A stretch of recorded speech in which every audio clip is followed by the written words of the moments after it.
Sabe, quando a imagem de um grande canteiro de obras vem à cabeça, acho que quase automaticamente a gente pensa em um cenário de caos completo, né? Ah, com certeza, a gente já imagina aquele barulho ensurdecedor. Exatamente. É betoneira girando, metal batendo contra metal, aquela poeira subindo, um vai e vem de pessoas gritando instruções o tempo todo. Sim, parece que existe uma regra de que construir qualquer coisa exige muito ruído. Pois é, e não só na engenharia, mas na vida também. A nossa concepção moderna de progresso é super barulhenta. É, o crescimento na sociedade hoje está quase sempre associado a alguma forma de estardalhaço, de mostrar que está fazendo, Tipo, sabe? se tem silêncio, a gente já presume Que que... nada está sendo feito. O silêncio virou sintoma de inatividade. Exato. Mas a nossa análise de hoje parte de uma premissa exatamente oposta a essa. E é uma premissa muito intrigante, devo dizer. Muito.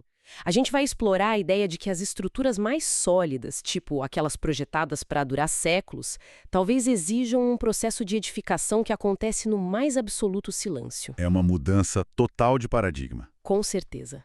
E hoje o nosso mergulho profundo nos leva a uma fonte bastante inesperada para discutir a era digital. A gente está com um registro do dia 8 de abril de 2026. Um material riquíssimo, por sinal. Demais. É uma mensagem proferida por um líder comunitário, o presbítero Marcos Benedito, pregado lá na igreja Monte Moriá, que estava sob a liderança do pastor Fábio Lima. E o que torna esse material tão fascinante para a gente analisar é a forma como eles conectam tempos tão distintos. Sim, porque é uma congregação contemporânea resgatando plantas arquitetônicas antiquíssimas. Eles pegam as instruções do antigo Templo de Salomão, imagina só. Para extrair lições sobre resiliência humana. E mais do que isso, para formular uma crítica muito profunda sobre como a gente sobrevive a essa nossa era de exibicionismo constante. Vamos desempacotar isso, porque eu confesso que fiquei super empolgada logo no começo do áudio. O tom acolhedor, as saudações iniciais, sabe? Sim, ele menciona o pastor Manuel Júnior da Praia Grande, fala sobre a importância da comunhão ali no segundo domingo. Isso, mas aí do nada vem um gancho emocional que te prende na hora. Uma quebra de expectativa gigantesca. Total. Ele introduz um relato super íntimo sobre a própria esposa. Ele fala dela com tanto carinho, chamando a esposa de 62 anos de a mulher das cães brancas, né, de cabelos brancos. E revela que ela tinha acabado de passar por uma cirurgia super grave. Nossa, sim. Um risco altíssimo, um medo de perder a vida ali iminente. E o detalhe que ele conta, com um alívio enorme, é que, contra todos os prognósticos, ela não precisou de nenhuma restrição alimentar severa depois. Ele chega a dizer que eles são tipo milagres ambulantes. Pois é. Mas, sendo bem sincera, quando eu ouvi isso, eu fiquei pensando, por quê? Como esse relato íntimo de quase perda prepara quem está ouvindo, de forma lógica e emocional, para uma tese sobre construção e templo de pedra? É uma ótima pergunta. E a resposta é que essa é a chave da comunicação persuasiva dele. Ele estabelece a credibilidade ancorando a conversa no tangível, no sofrimento humano. Ah, entendi. Fica menos teórico. Exato. Quando ele expõe a fragilidade da vida, ele dissolve aquela distância entre quem fala e quem escuta.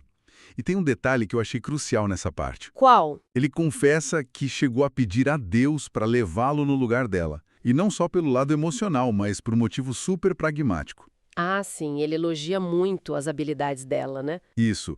Ele argumenta que ela é mais sensível, comunicativa, que o acolhimento dela é fundamental para a família, para os filhos, netos e para o reino. Ele basicamente estabelece o valor prático dela na engrenagem da família e daquela comunidade. Precisamente. Ele está definindo o que é uma fundação verdadeira. Antes de erguer paredes, você precisa da base. Ele usa essa crise pessoal para mostrar que o altruísmo e a família são um alicerce. Sem essa base de suporte, o prédio físico não faz sentido. Caramba, agora essa ponte entre a fragilidade humana e a construção arquitetônica faz todo sentido para mim, e é a partir daí que ele faz a transição para os textos antigos, certo? Sim, ele começa a escalar o raciocínio. E chega num conselho geracional muito forte em 1 Reis 2, versículo 3. O conselho de Davi para Salomão. Exato. Davi, no fim da vida, falando para o filho guardar os mandamentos para a obra prosperar. E para explicar o que é essa obra, o orador faz uma divisão muito didática em 3 tipos de templos. Uma tipologia fantástica para engajar a audiência. Sim, ele divide assim: o templo celestial, que seria a morada eterna, o divino, depois o templo físico, que é o prédio de alvenaria, a igreja que eles estão construindo para abrigar quem precisa. E, por fim, o mais íntimo deles. Isso, o templo pessoal. A casa da pessoa, o casamento, os filhos. É como se ele pegasse uma câmera e fizesse um zoom in e um zoom out, sabe? Começa lá na vastidão do céu, desce para o canteiro de obras do bairro e depois entra na sala de estar de quem está ouvindo. Essa metáfora do zoom é perfeita. E se a gente conectar isso à imagem maior, o impacto psicológico dessa taxonomia é impedir a terceirização da responsabilidade. Como assim? Terceirização. É que, pensa bem, em grandes obras coletivas, é muito fácil a pessoa agir só como espectadora. Ah, tipo, eu dou meu dinheiro e fico só olhando o prédio subir. Exatamente. O orador corta essa possibilidade. A mensagem implícita é severa. Se o templo físico está sendo construído com tanto rigor, o seu templo pessoal não pode ficar cheio de rachaduras e negligência. O macro e o micro têm que seguir o mesmo código de obras. Falando em código de obras, a gente chega na parte que eu achei mais curiosa do sermão inteiro. A anatomia da fé. Isso. O texto avança para 1 Reis capítulo 6, onde Deus passa o projeto do Templo de Salomão com a ajuda daquele engenheiro, o Hirão. E as medidas são exatas: 60 côvados de comprimento, 20 de largura e 30 de altura. E ele para explicar o côvado. Uma medida que muita gente simplesmente pula quando está lendo. Nossa, eu mesmo não sabia. E aqui é que a coisa fica realmente interessante, porque o côvado é uma medida que vai do cotovelo até a ponta do dedo médio da pessoa. Uma medida baseada na anatomia humana. Sim, mas aí me surgiu um questionamento enorme. Se a gente está falando de um texto milenar sobre instruções divinas perfeitas, por que usar a anatomia humana que é tão falha? Não seria mais fácil Deus dar medidas absolutas? Essa é uma provocação excelente, e o insight do orador para isso é brilhante. A genialidade aí é mostrar que o sagrado foi moldado exatamente para a realidade humana. Moldado para caber na nossa escala. Isso. Não é um projeto alienígena ou inatingível. O uso do braço humano prova que essa casa espiritual é feita à medida das nossas necessidades. Cada coisa tem o seu lugar. E ele leva isso para a lógica da construção civil, né? Ah, analogia dos materiais, nossa, muito boa. Ele fala que assim como você não pode usar barro no lugar da argamassa ou encher um piso com mato e terra fofa. A engenharia civil básica não permite isso. Os preceitos divinos não aceitam gambiarras. Não aceitam substitutos. É tentar trocar um material estrutural por um mais fraco. O que causa microfissuras internas e, cedo ou tarde, a casa toda entra em colapso, independentemente de quão bonita esteja a pintura lá fora. Isso nos leva direto para o clímax da mensagem, o ponto onde as coisas fizeram aquele clique na minha cabeça. O versículo 7. Exato. O orador foca no momento em que as pedras do templo estavam sendo preparadas e o texto diz que elas vinham prontas das pedreiras. Ou seja, nenhum martelo, machado ou ferramenta de ferro foi ouvido no local da construção. O que é logisticamente impressionante. É quase como a gente tentar montar um móvel gigantesco e super complexo. Mas todas as peças já vêm tão perfeitamente lapidadas de fábrica que você só encaixa tudo em absoluto silêncio. Como isso era possível? Olha, na engenharia antiga, a pedreira que ficava longe era o local do verdadeiro caos. É lá que tem barulho, extração bruta, poeira. A rocha é macia quando sai, endurece com o ar. Então o corte fino era feito lá. Quando chegava no topo do monte, Era só harmonia. Só o silêncio do encaixe perfeito. O esforço bruto ficava nos bastidores. e aí que ele dá o golpe de mestre. Ele conecta esse silêncio da obra com uma crítica moderníssima. Ele vai direto na ferida da nossa necessidade atual de publicar tudo na internet. O que é fascinante aqui é como ele decodifica uma sociologia atual embutida nessa teologia antiga. Sim, ele lista abertamente, ele fala Instagram, TikTok, X, Facebook, como se essas fossem as praças públicas onde a gente faz um escândalo sobre qualquer coisinha que realiza. Ele contrasta o exibicionismo digital com o trabalho silencioso que rola lá na pedreira. Psicologicamente, a nossa cultura das redes cria um ciclo perigoso. Se você publica cada pequeno passo do seu projeto íntimo, o cérebro recebe aquela dopamina das curtidas. Ah, os likes. Durou a placa de inauguração. Nossa, gastou energia toda no cartaz e a parede ainda tá no tijolo. Perfeito.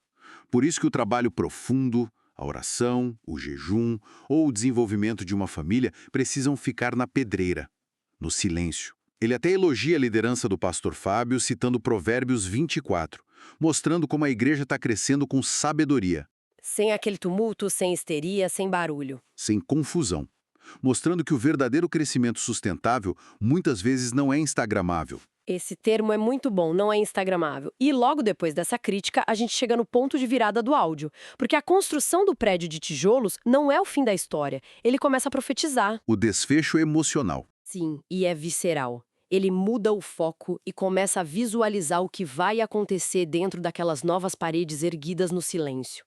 Ele descreve multidões entrando. E não é um público qualquer. Não mesmo. Ele fala de pessoas necessitadas, adoentadas, em depressão severa, pessoas escravizadas por vícios pesados e, escuta só, até pessoas pensando em tirar a própria vida. Ele projeta que essas pessoas vão encontrar libertação ali dentro. E a atmosfera da gravação muda drasticamente nesse momento, né? Muda tudo. Dá para ouvir o ambiente se transformando. Entram os cânticos, línguas, um louvor super intenso com frases como Santo do Santo e a fumaça me esconde. É de arrepiar. O que estamos vendo ali é a liberação de toda a tensão da narrativa. Ele começou lá na cura física da esposa, que é o indivíduo, Sim, o microcosmo. passou por toda a construção silenciosa e disciplinada da comunidade, que é o templo físico e as regras dos materiais, e deságua na cura coletiva das multidões. É uma masterclass de evolução narrativa, de verdade. E, para fechar com chave de ouro, o pastor Fábio reassume o microfone no final. Ele sintetiza todo esse movimento com uma única regra, uma condição universal para eles: a obediência. Ele diz que a obediência é a chave para o agir divino. Faz todo sentido dentro da metáfora arquitetônica. Como assim? Bom, a obediência é basicamente você seguir a planta do arquiteto, não acha? Se você ignorar as instruções, a fundação cede. É a obediência que garante que a estrutura não vai desmoronar quando o peso das multidões chegar. Faz todo sentido. Olha, eu tenho que dizer que recapitular essa jornada hoje foi fascinante. A gente saiu do relato super vulnerável de uma senhora de cabelos brancos passando por uma cirurgia de risco Chegamos nas medidas anatômicas do próprio rei Salomão. e ainda desembocamos numa crítica cirúrgica ao exibicionismo crônico que a gente vive no TikTok e no Instagram. E a grande lição que eu tiro de tudo isso é que não importa se você está construindo um projeto enorme ou reconstruindo a sua vida do zero depois de uma tragédia, os fundamentos mais sólidos geralmente precisam ser preparados ali em absoluto silêncio. Longe dos holofotes e longe do ruído público. E eu deixaria uma provocação para quem nos escuta refletir. Por favor? Considerando essa pressão moderna para documentar, gravar e transmitir cada passo que a gente dá, será que não estamos enfraquecendo as nossas próprias fundações pessoais ao trazer os martelos e machados das opiniões alheias para o centro da nossa construção íntima? Qual parte do seu próprio templo pessoal precisa ser devolvida urgentemente para o silêncio da pedreira antes de ser exibida para o mundo? Uau! É uma pergunta pesada, mas extremamente necessária. A sabedoria muitas vezes está escondida nos lugares mais inesperados. A gente só precisa ter ouvidos atentos ao silêncio. Muito obrigada pela companhia maravilhosa nesse mergulho profundo de hoje e a gente se vê na nossa próxima análise.